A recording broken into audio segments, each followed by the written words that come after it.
감사합니다. 오늘 눈물 나는 상봉 장면이 나오죠. 죽은 줄 알았던 아들 요셉과 그 아버지 야곱이 만나는 장면이 29절, 30절에 나옵니다. 서로 끌어안고 울고 야곱이 그런 말을 해요. 나는 이제 죽어도 여한이 없다. 그 남은 한이 없다라는 거잖아요. 그러니까 지난 20년 동안 이 야곱의 심중에는 맛있는 것을 먹어도 평안한 삶을 살아도 뭔가 이 채워지지 않는 우리 아들을 내가 그때 보내지 말았어야 되는 건데 이 아들이 정말 짐승에 죽었다면 얼마나 아팠을까. 짐승에 죽은 게 아니라 어딘가에 팔려간 것이라면 어디서 뭘 하고 있을까. 뭔가 그 20년을 이 풀어지지 않는 응어리처럼 그의 삶에 박혀 있었던 그것이 오늘 상황은 달라진 게 없거든요. 여전히 흉년 중이고요. 거주지를 떠났어요. 불안하고 어찌 될지를 몰라요. 근데 그런 게 중요하지가 않아요. 누구를 만나느냐. 그 만남이 가장 강력한 힘이 됩니다. 나는 이제 여한이 없다. 나는 부족한 게 없다 이제. 내가 너를 만났으니까 그 오랜 시간의 후회, 그 오랜 시간의 슬픔, 그 오랜 시간의 그 모든 것들이요 그냥 한 번의 만남으로 풀려져 버렸습니다. 만남은 그런 것입니다. 사람을 만나는 것도 이렇게 힘이 있을진데 하나님을 만난다는 것은요 우리의 삶의 깊은 응어리를 정말 풀어내는 놀라운 능력이 됩니다. 신앙은 이론이 아닙니다. 신앙은 성경 지식도 아니고요 배워서, 우리는 지금 그런 형태로 지금 신앙생활을 하고 있지만 뭔가 이렇게 성경을 펴서 그걸 배워서 뭔가 알아서, 물론 그런 작업도 필요하겠죠. 그렇지만 성경에서는 다 만남이었어요. 만남. 모세가 하나님을 떨기나무 가운데 만나죠. 베드로가 예수님을 만납니다. 사도 바울이 주님을 만납니다. 그 만남이 모든 응어리를 풀어버려요. 하나님 만난다는 그런 거거든요. 내 인생에 이해되지 않았던 그때 그 어떤 사건과 장면들, 아프고 원망스럽고 자책이 되고 그게 내가 뭘 해도 나를 붙드는 것 같은 어떤 것들이요 하나님을 만날 때 그때 그게 풀려집니다. 그게 해결이 됩니다. 우리가 이 땅에서 다 해결 안 된다면 우리가 언젠가 정말 주님 앞에 가는 그날에 다 해결되겠죠. 바라기는 우리의 신앙 여정 속에 하나님 만날 수 있으면 좋겠습니다. 우리가 주일에 교회 와서 앉아 있는 이유가 왜 여기 와서 주일에 앉아 있을까요? 하나님을 만나기 위함입니다. 하나님은 그렇게 예레미야서를 통해서 말씀하셔서 너희가 온 마음으로 나를 구하면 나를 찾을 것이요 나를 만나리라 하셨어요. 죽은 줄 알았던 요셉을 죽지 않고 만나거든요. 세상은 하나님이 없다 합니다. 하나님이 어디 있어? 그런 게 어디 있어? 신은 죽었다 말합니다. 과학과 문명이 발달한 시대. 하나님은 살아계시거든요. 하나님이 살아계십니다. 정말 여러분 사모하는 마음으로 하나님 앞에 나아가시면 그 하나님 만날 때 우리는 똑같이 야곱처럼 반응할 것입니다. 하나님을 끌어안고 하나님 내가 이제 정말 죽어도 여한이 없습니다. 하나님 나는 다른 것이 필요하지 않습니다. 흉년이고 풍년이고 거주지를 떠나 살아가고 그런 것들을요 넉넉히 뛰어넘는 힘이 하나님과의 만남에 있어요. 그것을 사모하는 마음으로 우리는 주님 앞에 나아가야 합니다. 주님 나를 만나 주십시오. 주님 나를 만나 주십시오. 그러한 사모하는 부르짖음에 주님은요 응답해 주세요. 다 다르시겠지만 방법은 다르겠지만요 말씀 중에 찬송 중에 기도 중에 하나님이 정말 살아계시는구나 하는 것을 우리 모두가 경험하며 살아가는 이 신앙의 여정, 그것을 이 야곱과 바로의 감동적인 만남을 통해 묵상해 보게 됩니다. 그리고 이제 요셉이 먼저 형제들에게 그런 언급을 합니다. 바로를 만나면 생업을 이야기해라. 원래 양을 치고 염소를 치는 우리는 목동이다, 가축을 기르는 사람이다. 거짓말하는 게 아니죠. 원래 그들이 하는 일이니까요. 이집트 사람들은 가축을 기르는 사람들을 꺼려했기 때문에, 멸시했기 때문에 같이 살기를 원치 않았고, 그래서 이제 요셉은 형제들이 고센이라는, 이집트로 보면 변두리입니다. 변두리에서 살게 하거든요. 요셉이 그 당시에 가장 바로 왕 밑에 있는 권력자였기 때문에 보통은 가족들을 가장 중심부에, 권력의 중심부에, 가장 좋은 곳에 배치해서 대대로 잘 먹고 잘 사는 계획을 짜서 할 수 있는 게 권력자들의 힘이거든요. 이런들 어떠하리, 저런들 어떠하리, 우리가 칙처럼 얽혀져가지고 100년 같이 살아봅시다, 이렇게 그냥 이집트에 섞여가지고 잘 살아보자라고 하지를 않았고요. 굳이 변두리 땅으로 형제들을 뺐어요. 그 이유는 구별된 삶을 위해서였습니다. 요셉이 20년 이집트를 겪어봤거든요. 이집트는 아주 강성한 땅입니다. 마르지 않는 나일강이 있습니다. 문명이 어느 지역보다 발달했던 곳입니다. 이집트 사람들은 다 신으로 여겼습니다. 나일강도 신이고 태양도 신이고, 그들의 마음에는, 그러니까 그들이 만약 형제들이 이집트에 동화돼 버리면 하나님도 신이지만 나일강도 신이고 태양도 신이고 바로왕도 신이고 이렇게 갈 것이 뻔하기 때문에 하나님은 이미 섭리 가운데 그들의 직업을 목자로 만들어 두셨잖아요. 그들이 거짓말하는 게 아니라 그냥 그들의 직업 때문에 그들은 고센 땅에 이제 구별된 삶을 살아가게 됩니다. 요셉은 선택을 했습니다. 세상적인 번영을 나의 가족과 후손들에게 먼저 줄 것이냐, 아니면 구별된 삶을 선택할 것인가. 고센이라는 지역, 저는 그렇게 좀 적용이 되더라고요. 어쩌면 우리에게는 교회라는 공동체가 고센 땅일 수도 있겠다.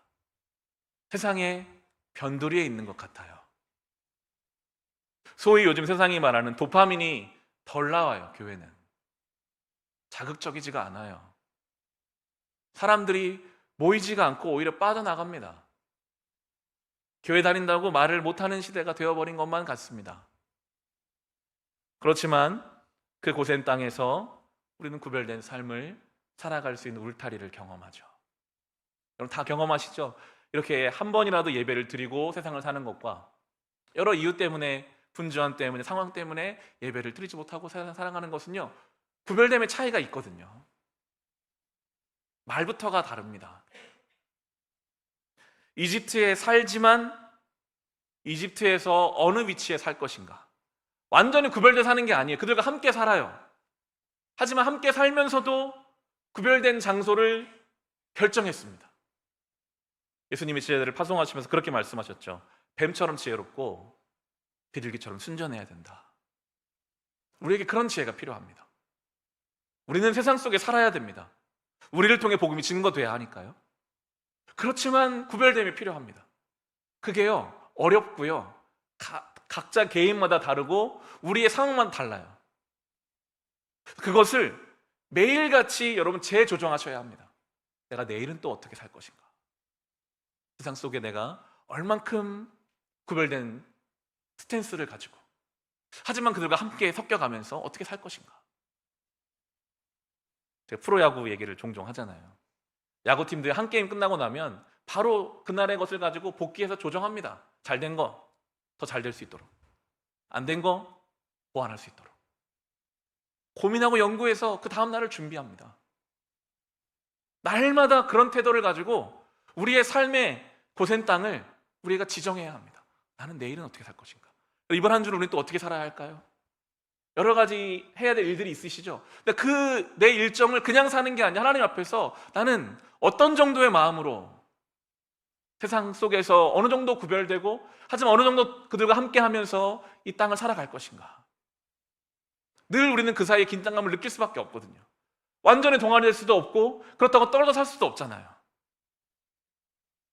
늘 그것을 우리의 신앙과 삶의 중요한 우선순위로 놓고 그걸 가지고 기도하면서 고민하면서 우리의 고생을 찾아가야 합니다. 그리고 이제 참 멋진 장면이죠. 바로 왕과 야곱이 대면을 하는 장면이 나옵니다. 그런데 7절에 나오는 것처럼 요셉이 자기 아버지 야곱을 데리고 왔어요. 바로를 만났습니다. 야곱이 바로를 축복합니다.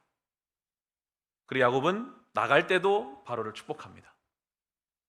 그 당시에 이 바로, 우리에게는 파라오로 익숙하죠. 바로는 사람 이름이 아니라 직책인데요. 이 당시를 통치했던 이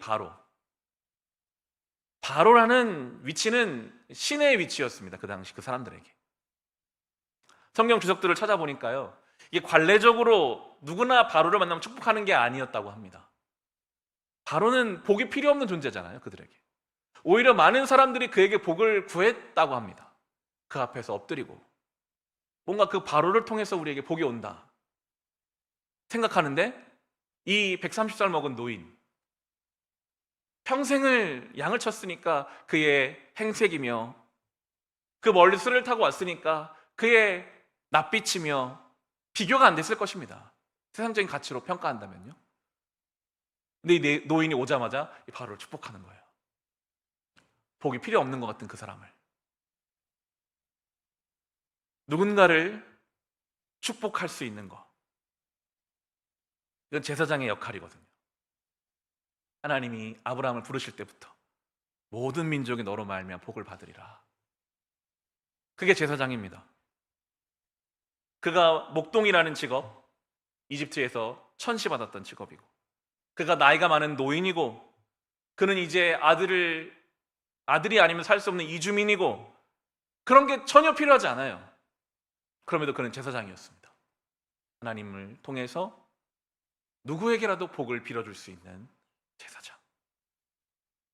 신학을 공부한다고 제사장이 되는 게 아닙니다. 우리의 직업이 무엇이든 간에, 우리의 나이, 우리의 소유, 그런 게 중요한 게 아닙니다. 야곱이 지금 하나님을 경험하고 왔잖아요. 하나님이 어제 본문에서 야곱아, 내가 너랑 함께 할 거야. 이제까지도 너의 하나님이었고 앞으로도 너의 하나님이야. 걱정하지 마라. 그 말씀을 받은 사람이 제사장입니다. 바로왕 앞에서요, 그를 위해 축복할 수 있어요. 교회가 뭔가를 갖춰서, 뭔가를 이뤄서 복을 빌어주는 존재가 아닙니다. 물론 갖추고 이루면 더 좋은 일을 할 수도 있겠죠. 그렇지만 우리의 본질은요, 그게 아니에요. 우리는 이미 제사장으로 부름을 받았습니다. 누구 앞에 서셔도요, 어디를 가셔도요, 그들을 향하여 하나님의 복을 여러분 빌어주셔야 합니다. 하나님의 복이 당신과 함께 하기를 내가 기도하겠습니다. 하나님은 살아계시고 당신의 삶에 하나님 필요합니다. 파라오라 할지라도. 범상치 않은 사람이니까 나이를 당신 몇 살입니까? 물어보거든요. 그가 그렇게 이야기합니다. 세상을 떠돌아다니는 횟수가 130년이었고 험악한 세월을 살았습니다. 이제 우리 세번역으로 번역된 떠돌아다닌이라는 단어를 성경 번역마다 조금씩 다르게 해석을 합니다. 나그네로 해석한, 나그네 길, 나그네 인생으로 해석한 경우도 있고, 필그림이라는 단어로, 순례자로 NIV 같은 경우는 해석하고 있습니다. 어찌됐든 여정을, 정착된 인생이 아니라 떠돌아다닌 인생이다 라는 거죠. 우리는 정착된 인생이 아니잖아요. 우리는 다 오늘을 처음 삽니다. 내일도 몰라요, 우리는 어떻게 될지. 어떤 일을 할지 몰라요. 나그네로 야곱이 자기 인생을 인식했을지도 모르겠습니다. 떠돌아다니는 인생, 표류하는 인생. 그렇지만 하나님은 그를 목적을 가지고 인도하셨죠. 그래서 우리가 알든 모르든 실은 순례자, 목적지가 정해진 사람들입니다. 빙 돌아가는 사람도 있고요, 잘 따라가는 사람도 있겠지만 어찌되었든 우리는 하나님이 정하신 목적지를 향해서 가고 있는 순례자입니다. 야곱 130년은 그의 표현처럼 험악했습니다. 도망의 시간이 있었죠. 속이고 속임을 당하고 상실의 시간이 있었습니다. 그가 그렇게 사랑했던 어머니와 어느 날 헤어지고는 어머니 못 만났거든요. 그가 그렇게 사랑했던 아내를 먼저 잃었습니다. 그렇게 사랑했던 요셉을 잃었다고 생각하고 살았죠. 한 사람의 인생에 부모, 배우자, 자녀를 다 잃었다는 슬픔을 그는 다 겪었습니다. 평탄한 인생이 아니었습니다. 결코. 그의 가정사가 복잡하잖아요. 그의 표현처럼 험악한 인생. 그렇지만 그는 결코 실패한 인생은 아니었습니다. 우리 인생이 험악하다고 해서 우리 인생이 실패한 것은 아닙니다. 그걸 통해서 하나님이 우리를 이끌어가고 계시니까요. 그게 우리의 믿음입니다. 야곱이 그렇게 바로를 축복하거든요. 내 인생이 험악했습니다. 하지만 이제 와서 보니 하나님이 함께한 인생이었습니다. 그런 고백을 하고 있어요. 그 바로를 향해서 당신이 아무리 많은 걸 가지고 있다 할지라도 이걸 모르면 우리 인생이 순례자라는 것과 험악할지라도 그걸 통해 일하시는 하나님이 계신다는 것을 알기를 그렇게 빌어주고 있거든요. 성도와 교회는 그런 존재가 되어야 합니다. 마라톤 하는 것 힘들죠. 야곱이 말하는 것처럼 험악합니다. 심장이 터질 것 같고. 하지만 그것이 우리를 건강하게 하고 우리가 가야 할 목적지를 향해 달려간다는 것. 우리는 다 원든 원치 않든 목적지를 향해 달려가는 인생입니다. 내 페이스를 유지하면서 그 길을 가는 거죠. 그것을 깨닫는 것과 깨닫지 못한 것에는 큰 차이가 있습니다. 그냥 태어났으니까 사는 거지. 그것과 하나님이 지금 어디로 나를 부르시는가. 그걸 깨닫고 사는 인생은 완전히 다르거든요. 야곱이 그렇게 축복하고 자기 자리로 돌아간 것처럼 야곱의 그냥 삶 자체가 누군가를 복을 줄 수 있는 내용이 된 것처럼 우리도 그런 삶이 되면 참 좋을 것 같습니다. 내가 하루하루 살아보니 인생은 여정이다. 짐을 무겁게 지고 하는 것보다는 가볍게 오늘 내가 가야 할 이 거리를 하나님과 내 페이스를 유지하면서 달려가는 것. 때로 넘어져도 일어서면 되고 실패해도 다시 이 길을 나는 가면 된다. 그것을 내가 매일같이 경험하며 살면요, 그때 누군가에게 말해줄 수 있게 됩니다. 인생은 그런 것이더라. 사랑하는 딸아, 사랑하는 아들아, 사랑하는 누군가에게, 바로에게 복을 빌어주듯. 이것은요, 세상적인 지혜, 소유와는 다른 것입니다. 신앙 안에서만 할 수 있는 이야기가 여기에 있는 거죠. 그것이 바로 야곱의 인생이었습니다. 그리고 오늘 본문 11절, 12절에 요셉이 11절을 보시면 라암세스라는 지역을 소유주로 주었다로 나옵니다. 왜 고센 땅을 준다고 했는데 라암세스라는 지역이 나오는가? 고센은 좀 더 넓은 지역이고요, 라암세스는 그 지역의 한 도시로 이해하시면 됩니다. 같은 내용으로 볼 수 있고요. 요셉이 그렇게 표현이 되죠. 식구수에 따라서 먹거리를 대주게 되었습니다. 더 주거나 덜 주거나 그러지 않고요, 요셉의 삶은요 굉장히 구체적이에요. 매우 현실적이에요. 그가 엄청나게 많은 물질을 가지고 있었지만 다 각 가정의 식구수에 따라서 먹을 것을 대줍니다. 먹을 걸 대주고 싶었을까요?